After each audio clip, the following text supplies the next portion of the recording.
بعضې وخت مونږ یو سکل ډېر په شوق سره شروع کړو چې زه دغه سکل دغه مهارت باید زه زده کړم چې څومره زر کېږي زده کړم شپه ورځ پې کار کوم او یو ځای سرچ کوم بل ځای سرچ کوم یو نه پوښتنه کوم بل نه پوښتنه کوم خپل کارونه چې کوم جوړوم خپل ملګرو ته ورښیم چې وګوره ما داسې کار کړی څنګه دا خو ورو دا شوق یو 10 15 یا 20 ورځو کې دا ختم شي او نور هغه زده کړه مونږ پرېږدو دا ولې دا ډېر یو منطقي دلیل لري چې بعضې قوانین دي چې هغه خلک نه فالو کوي چې کله هغه قوانین تاسو نه فالو کوئ تاسو د زده کړې نه زړه ورو تورېږي. نو په دې ویډیو کې به زه تاسو ته هغه طریقې درښیم چې د هغه په عملي کولو سره تاسو کولی شئ چې په ډېر کم وخت کې یو سکل کې ماسټري واخلئ.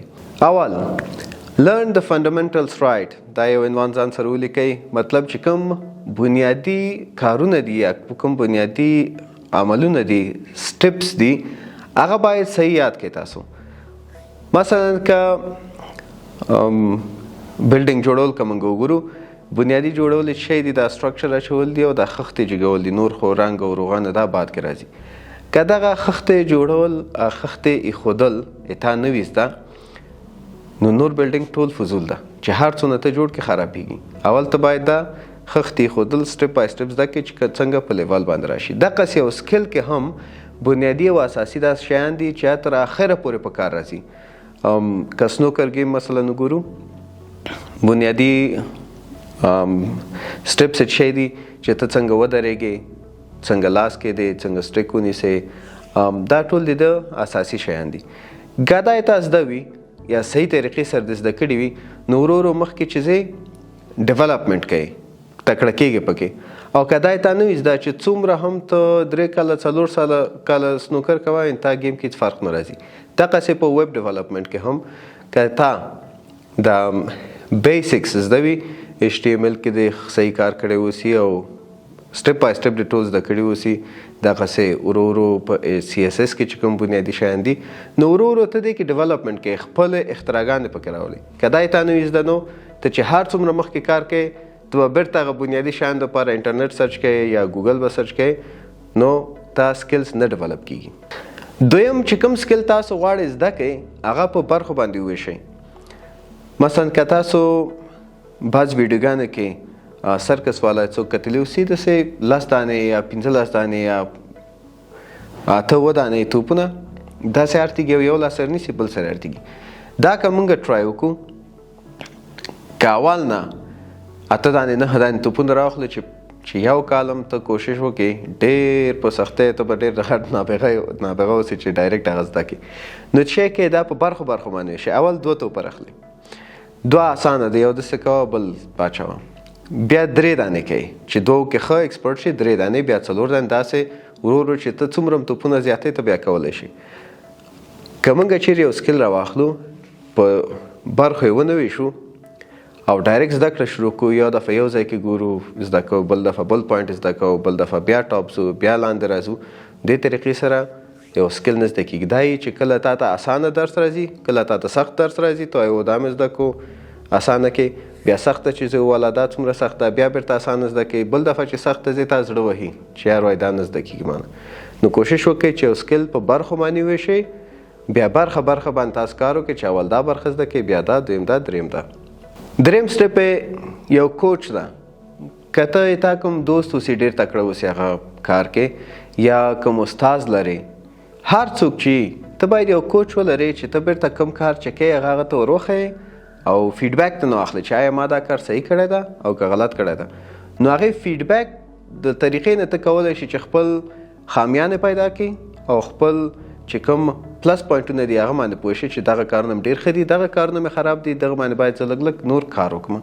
چې کوچ ونه لرې یا څوک داسې نه اوسي چې ته فیډبیک هغه نه واخلې ته چې هر څه کوې تا ته ښه ښکاري ته وایې والا ما دا کړی دا دغه طریقې سره مې کړی دغه شی ده نو ته نشئ کولی چې یو سټنډرډ ډیزاین زده کړې یا سټنډرډ وی سره هغه سکل خپل زده کړې یا نور هغې کې پرمختګ وکړي.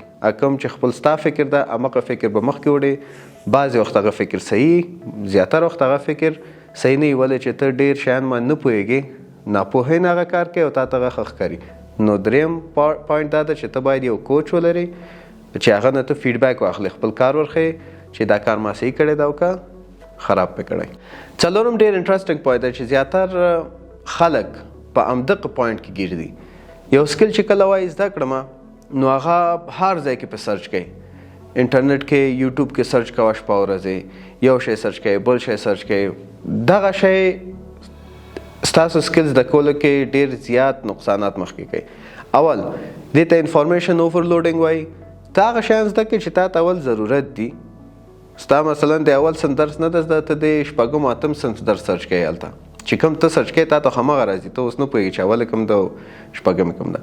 ته اول بیسکس زده کړه. بیسکس د چې زده کړو هغه ورو ورو خپله کار کولی شي او هم کولی شي بیا پس د هغې کې یو نیم شی سرچ کړي، په مخه یو باندې کار وکړي. ډېر سرچنګ په درد نه خوري. نو څلورم پوینټ دا ده چې سرچنګ نه ډېر زیات سرچنګ نه اوایډ وکړئ. مه کوئ ډېر زیات سرچ. صرف هغه شیان تاسو خپل پوینټس کې ونیسئ چې کوم اساسي دي. اساسي چې زده کړل هغه نه بعد تاسو کولی شئ چې اډوانس سرچ کوئ او اډوانس کې بیا کار وکړئ. پنځم پکې شی ده چې دا هر څه خو تاسو کوئ، زده کړه کوئ، مګر چې پریکټس نه وسي دا ټول بې فایده دي. نو پنځم پوینټ ما دا ده چې کوم هم سکل تاسو زده کوئ، زده کړې سره پریکټس ډېر مهم ده. که ته نیم ساعت زده کړه کوې پکار ده 2 ساعته په هغه باندې پریکټس وکړې. 2 ساعته زده کړه کوې پکار ده 6 ساعته هغه باندې پریکټس وکړې، تر څو دا تا کوم چې زده کړي دي دا داسې پاخه شي او ذهن کې دې کښېني. او که صرف زده کړه کوي او پریکټس نه کوي دا یو خوا نه راځي او بل خوا نه بیرته الوځي. ولې چې پریکټس داسې یو شی ده چې هغه تا ذهن کې پاتې کوي. ته که سبا ورځ کوم ځای کې ګیر راځې یا کوم کار یې تا پریکټس نه وسي، ښه پوهېږي چې دا کار دا خو ما زده کړی ده خو چې اوس مې ولې ذهن کې نه راځي، دا علت پریکټس ده. چې ته کله پریکټس نه کوې نو هغه تا ذهن کې نه پاتې کېږي. شپږم پوینټ دا ده چې ته کله یو سکل زده کوې ته باید یو علت ولرې هغې سکل دپاره. انګلیش کې ورته وایي سټرانګ وای. دا وای باید ته ولرې چې ولې ته دا سکل زده کوې. که هسې سرسره کوي خوښ شوی دی د راځه وخت زیات لرم دا سکل به زده کړم، ټیک ته دا سکل نشئ زده کولی. یو څو ورځې کار کوې بل وخت یا بل کار د پیدا کړو بس دا سکل زده کړه پرېږدې او خپل کار ته شروع کوئ. ته باید یو سالډ ریزن ولرې چې دا سکل زه دغه کار دپاره باید زده کړم. که دا سکل ما زده نه نو ما دا کار مخکې نه ځي. مثلا ته باید یو ډېر سالډ ریزن ولرې چې زه ویب ډیولپر شم یا ګرافیک ډیزاینر شم یا ډیجیټل مارکیټر شم. چې زه چې کله ډیجیټل مارکیټر شم زه وکولی شم چې ډیجیټلي ټول خلکو ته کار وکړلی شم او مارکیټینګ وکولی شم. دا مارکیټینګ ما ډېر زیات خوښ ده. داسې ته باید یو ریزن ځان ته کلک انتخاب کړې. د هغې ریزن دپاره ته باید دا زده کړه شروع کړې. چې ریزن ونه لرې دا زده کړه هم بیا هم نشئ کولی. ته به یو څو ورځې کار پکې وکړې او بیا به د زړه وهي او بیا به پرېږدي. آخري او اووم چې کوم سټپ ده هغه دا ده چې ته کله یو سکل زده کوې 80% هغه شیانو باندې د سکل فوکس وکړي چې هغه نه تا ته فایده راځي او یعنې زده کړه کې د اسانتیا راولي.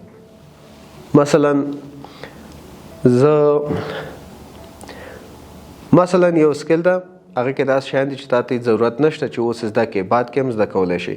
ته باید هغه پوینټس اول زده کړې چې کوم پوینټس تا کارونو کې تا سره کومک کوي او تا ته فایده لري، او چې کوم کارونه کې تا ته فایده نه لري هغه 0% کې اخواته یو خواته پرېږده.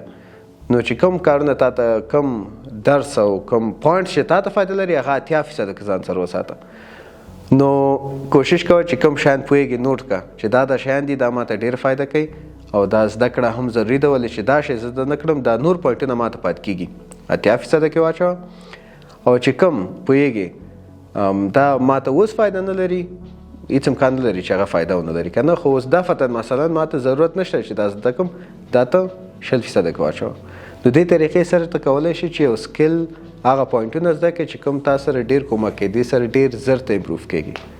نو دا هغه اوه سټیپه چې د کوم طریقې سره تاسو کولی شي یو سټیپ په اسانۍ سره راحتۍ سره او ډېر کم وخت کې زده کړئ.